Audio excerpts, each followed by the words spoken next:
My name is Sheila Brenda Philemon, and I lead media partnerships and communications at YoguPay.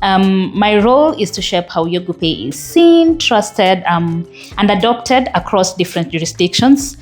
Simply put, I make sure that people don't just see us, but they also understand what we do, and they get to trust us as well. So I focus on how we show up, how we communicate, and how we build credibility across various markets. So it's really a mix of brand, reputation, and strategy.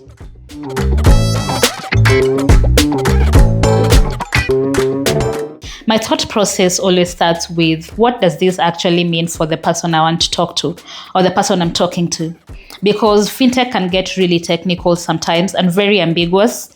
So I ensure that I get to break down every messaging to the core. So, for example, I start with, what problem are we solving? Who are we solving it for? And why should the person care? So if I'm speaking to everyday users, then I keep it practical, and I'd focus on real life scenarios and use cases. And if I'm speaking to, more technical audiences, I keep the depth, but I'll structure it in a way that it's easier to also follow.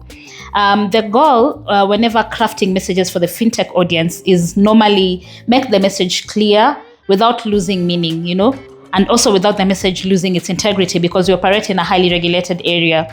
And then if the audience can clearly understand the message that I'm trying to push out there and confidently explain it to someone else, then it means it's working. Basically, I'll say one of the biggest differences is the level of trust that is required in fintech. In this market, you're not just promoting a product, you're asking people to trust you with their money, and that then changes everything. We're operating in a space that is highly regulated, constantly evolving, and that often very quite technical, So communication has to strike a balance. It needs to be clear and simple, but also very accurate and very credible.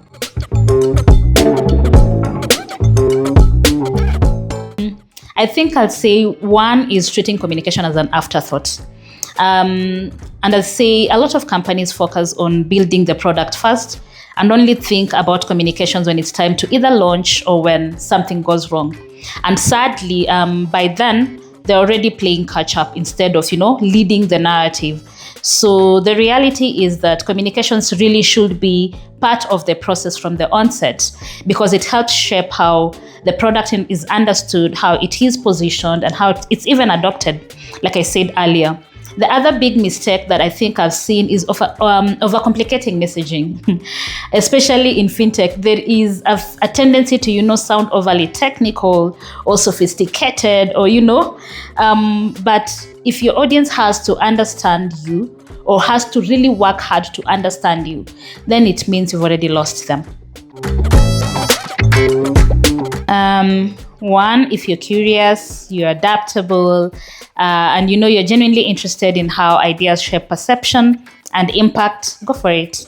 Communications is a fast-moving space where your work directly influences trust, it influences growth, and just generally how a brand is experienced.